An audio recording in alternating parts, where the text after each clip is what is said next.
Assalamualaikum warahmatullahi wabarakatuh. Kita ketemu lagi untuk tutorial pembuatan daftar hadir mapel ya, daftar hadir tiap mapel. Kemudian nanti kita share ke siswa gitu ya untuk bukti pembelajaran yang kita lakukan. Baik, di bagian atas di sini ya, ini sudah saya berikan contoh ini daftar KPM TFH ya, teaching from home ya, seperti itu. Jadi oke, tadi. Nah, jadi ini adalah daftar KPM TFH. Nah, seperti itu. Nah, nantinya ini bisa diedit oleh Bapak Ibu ya. Ini bisa diedit oleh Bapak Ibu sesuai dengan kebutuhannya. Nah, kemudian di bawahnya title, di sini ada garis yang bebas diisi gitu, bebas diisi. Kemudian di sini saya isikan tulisan, diisikan setiap kali mengikuti proses pembelajaran daring. Nah, demikian nanti diharapkan setiap Bapak Ibu selesai ngajar, nanti siswa diharuskan untuk melaporkan hasil kehadirannya dan hasil mengikuti selama pembelajaran. Nah, di sini sudah kita cantumkan ada di setiap angkatan.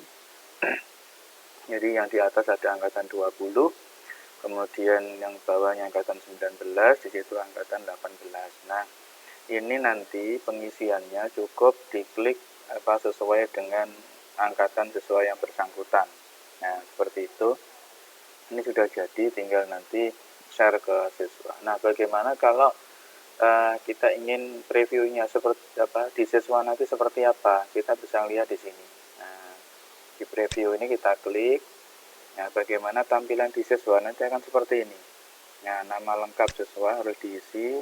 Kemudian emailnya juga salah satu kewajiban untuk mengisinya di situ. Nah, ini siswa sudah kita bagi. Kalau angkatan 20 berarti siswa ngekliknya di sini. Nah, dan begitu seterusnya.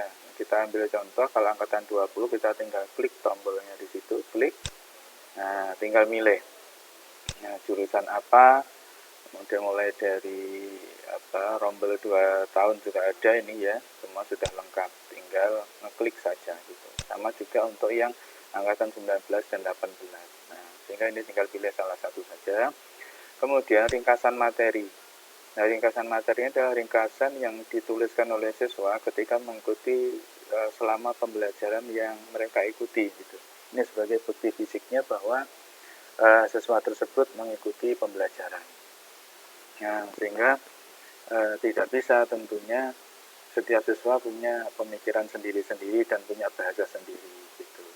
Nah, kalau yang ini screenshot ya, ini screenshot bisa diambil contoh. Ini sudah kita setting, semua file bisa masuk, tapi di sini untuk mempermudah biasanya screenshot itu filenya dalam bentuk JPG atau PNG. Nah, umumnya seperti ini di Android. Nanti kita tinggal manggil aja dari filenya yang ada, kemudian kita upload di sini. Nah, kita coba lihat ini ya, di add file. Oke, di add file ini saya klik. Nah, nanti siswa akan seperti ini. Nah, boleh di drag atau boleh di select file. Misalkan saya milih select file ini, kita klik. Nah, kemudian kita pilih filenya. Oke, barangkali file yang ringan-ringan saja lah gitu ya. Nah, pertama saya ingin masukkan file PNG ini, boleh. Misalkan yang ini. Nah, saya open. Nah, kalau seperti ini tidak ada info apa-apa, berarti file ini kompatibel ya. Setelah file ini boleh tuh, boleh dimasukkan. Nah, ini maksimal 100 mega ya, lumayan besar ya ini. Tapi apa ini cuma 2,85 KB. Nah, itu kecil. Nah, kita upload. Nah, proses upload. Oke, nah, sukses. Nah, ini filenya tadi dalam bentuk PNG.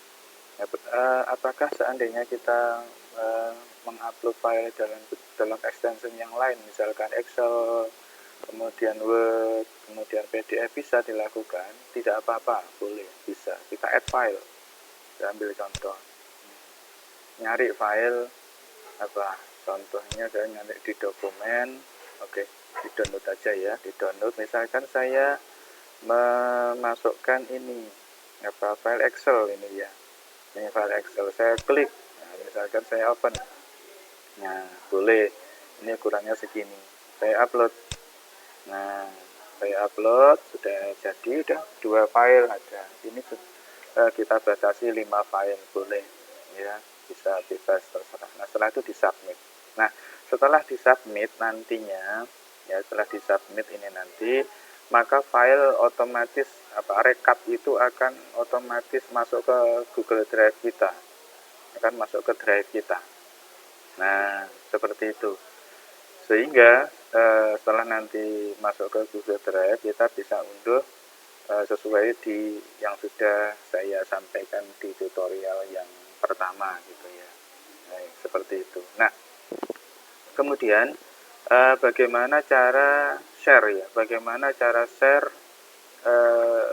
form ini agar bisa diisi oleh siswa? Tentunya kalau belum kita share juga belum bisa dikerjakan oleh siswa gitu ya. Nah, sehingga kita kita perlu masuk lagi ke drive kita ya, ke drive kita yang ini. Oke. Nah, atau oke, sama saja ya dengan yang ini tadi. Oke, bisa. Nah, di mana letak kita share gitu? Ada di menu yang ada sebelah sini ya. Kita tinggal pilih nanti itu. Tapi sebelum kita share, coba kita atur dulu. Kita perlu paham pengaturan bagaimana sih nanti ketika di siswa tanggapannya seperti apa. Nah, itu yang perlu kita cantumkan.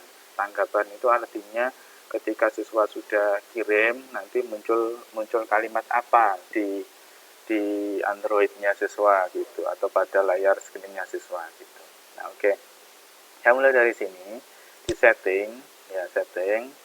Ini kalau nantinya siswa tadi, maaf saya cancel dulu.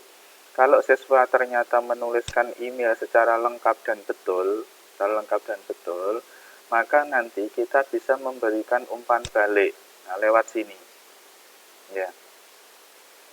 Dengan cara melakukan klik pada opsi yang di sini, kita klik, kita centang. Nah, setelah itu nantinya siswa akan menerima respon di emailnya siswa, itu akan ada kiriman ya, formnya seperti ini ya, bagaimana rangkumannya, kemudian bagaimana bukti screenshotnya, itu dijadikan bukti fisik siswa juga. Tuh, kalau misalkan data atau bukti fisiknya Bapak Ibu guru hilang gitu, boleh ini direspon ya, respon itu tidak apa-apa. Oke. Atau respon request it ya, jika responden itu meminta gitu, atau cukup ini aja, collect email ini aja gitu. Itu sudah cukup. Nah, kemudian yang bawahnya di sini ada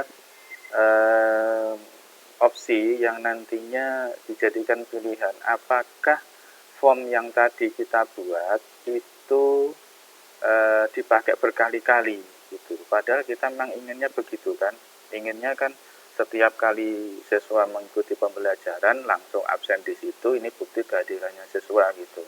Nah, di sini kalau tidak kita centang, maka form yang tadi yang di sini yang ada di belakang kotak ini itu akan bisa dipakai berkali-kali sampai kapanpun. Tetapi ketika kita klik yang ada limit ini, maka nanti hanya satu respon, maka sekali siswa merespon tanggapan ini otomatis sudah tidak bisa dipakai lagi. Nah, ini tidak kita harapkan. Maka ini tidak usah kita centang gitu. Nah, yang bawah tidak usah kita centang aja, karena ini responden nanti dapat melakukan apa. Kita tidak ingin yang seperti ini. Oke. Kemudian presentation. Nah, di sini. Inilah yang nantinya akan muncul di bagian akhir ketika siswa sudah melakukan pengiriman form itu.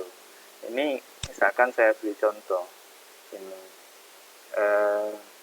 namanya tanggapan. Oke, tanggapan Anda sudah direkam.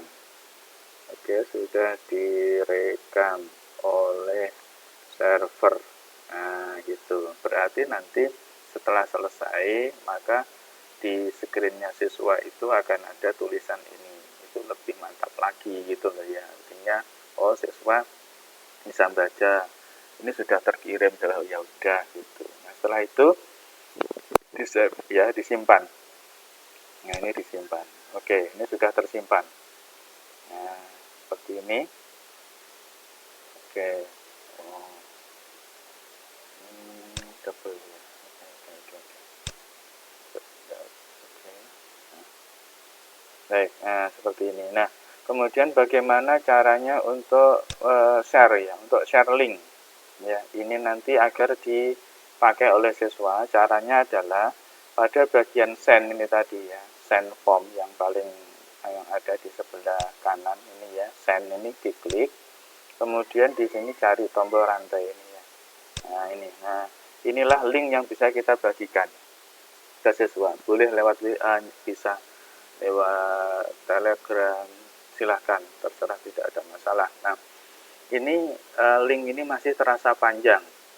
Nah, bagaimana cara memendekkan link ini? Tentunya kita tidak boleh serta-merta langsung diganti aja sesuai dengan keinginan kita, nggak boleh, nggak akan kedetek nanti.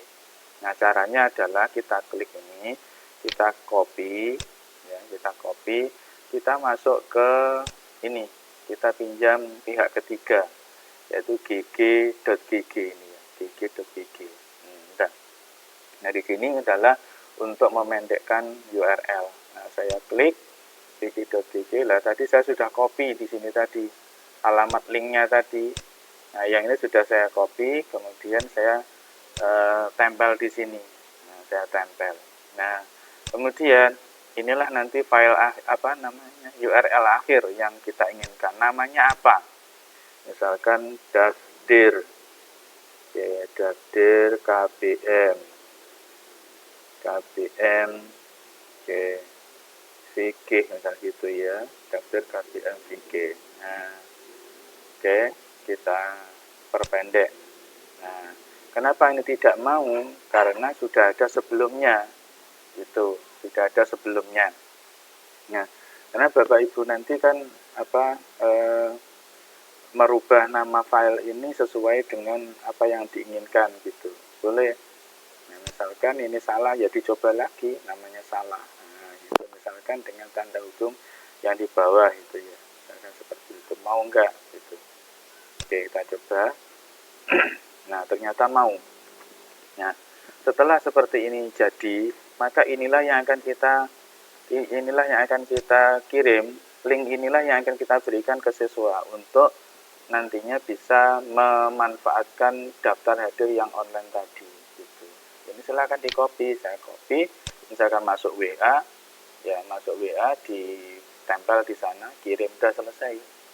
Sudah nggak usah repot-repot lagi. Dan setiap kali pembelajaran yang Bapak Ibu lakukan, siswa suruh ngisi itu, sehingga Bapak Ibu guru sudah punya bukti fisik yang jelas. Nah, seperti itu. Baik Bapak Ibu, demikian kira-kira bagaimana sedikit tutorial untuk melakukan share link untuk daftar hadir yang online itu. Jangan lupa untuk like dan subscribe ya, agar nantinya akan bisa menerima informasi-informasi terkini tentang bagaimana pembelajaran di tutorial yang lain seperti itu. Oke. Baik, saya akhiri. Assalamualaikum warahmatullahi wabarakatuh.